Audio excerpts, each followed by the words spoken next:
Hello class, this is for Algebra 1B class. We're on lesson practice 14, page 76, and we're doing problems A through G.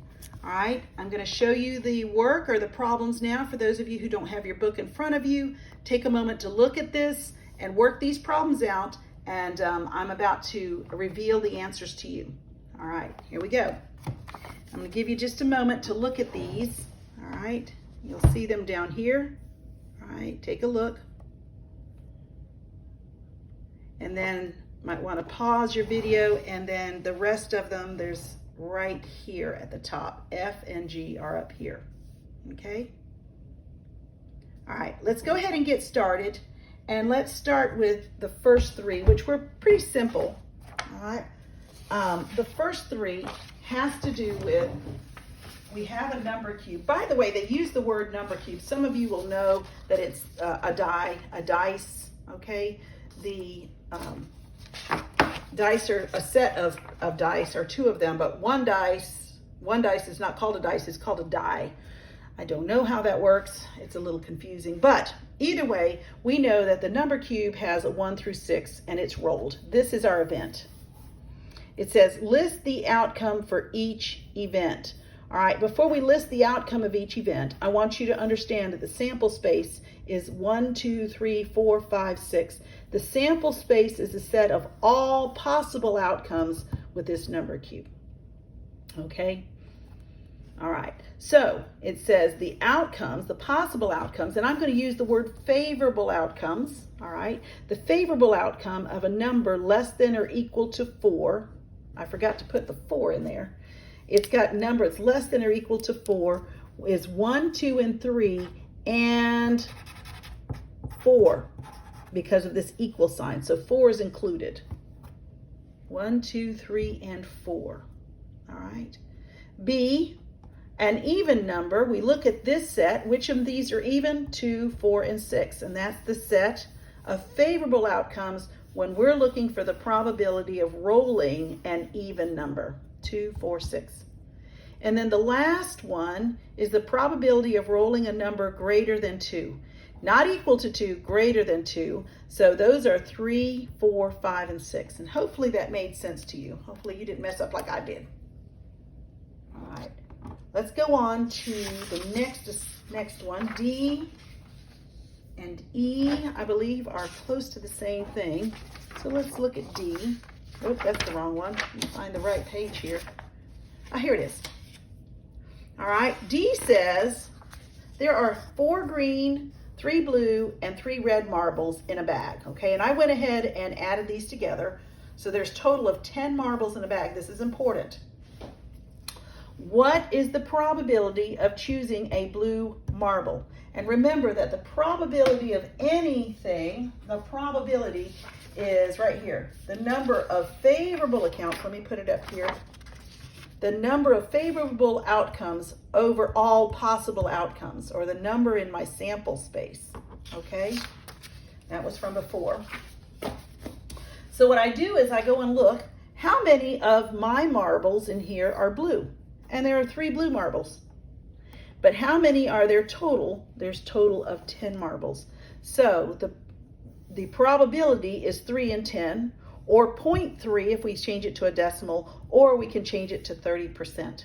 So you need to be able to visualize and know that this can be written in any of these situations. They're all the same. It's just one's in fraction, decimal, and percent. Right.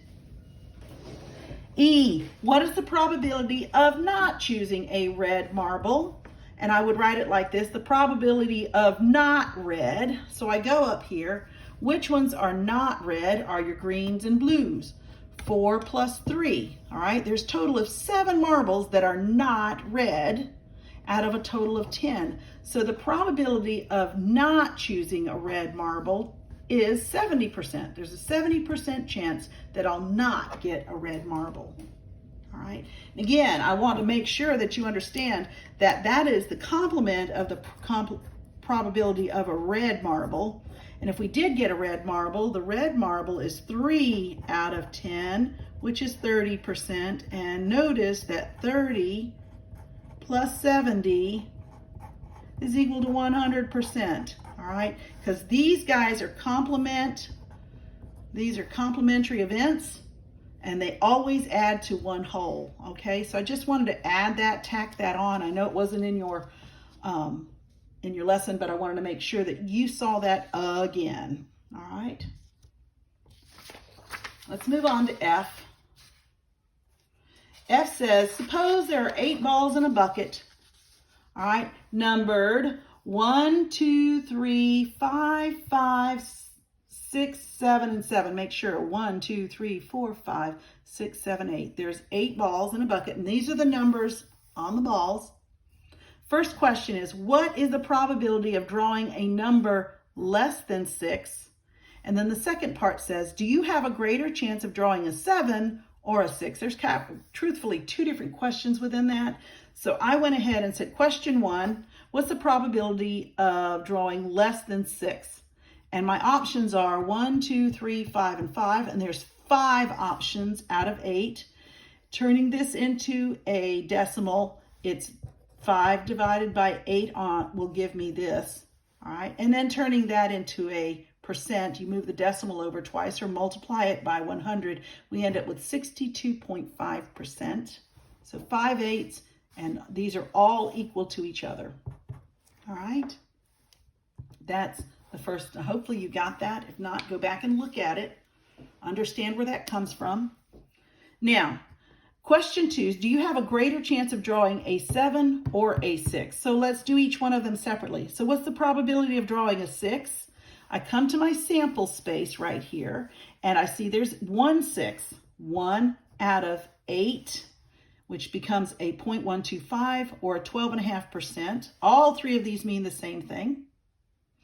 Then I come to the probability of getting a 7. There are 2 7s, 1, 2 out of 8, okay, which reduces to 1/4, which becomes 20.25 or 25%. And which the question, do I have a greater chance of drawing a 6 or a 7? We have a greater chance of drawing a 7 because it's 25% compared to 12.5%. Truth is, I can just look at this. I got more 7s than 6s. There's a better chance of getting a 7 rather than 6. But here's the theoretical probabilities of those. Okay? All right. Let's take another moment and let's go on to the last one of these. G says there's a 52 card deck that has 4 kings in the deck. All right. It says, what is the probability of randomly drawing a king out of the deck? All right. So we have a 52 card deck that has 4 kings in the deck. What's the probability of drawing a king? And I write probability of king, choosing a king, randomly choosing it. All right. Since there's 4 kings in a total of 52, there's a 1 in 13 chance that I will draw a king. Okay. There's a 1 in 13 chance. And for me to get that in decimal, 1 divided by 13 is a 0.7 something. I rounded that, which becomes a 7.7%. They didn't really ask for that in these things, but this is the answer that really all I needed was 1 in 13. All right, this is not very difficult. There's a lot of times you'll get card questions. So if you don't know the deck of cards and how it's set up, it might be worth your while to know how a regular deck of cards is set, especially because these kind of questions have a tendency to pop up in a lot of our standardized tests. All right, guys. Thanks for watching. I hope that you did well. If not, go back over this, reread the lesson, go over. You're going to have to make extra time or force yourself to truthfully learn this. I may have directed you to Khan Academy to watch a few videos, and I think he does a really good job at explaining more and goes into more depth than our material does. All right, guys, have a great day.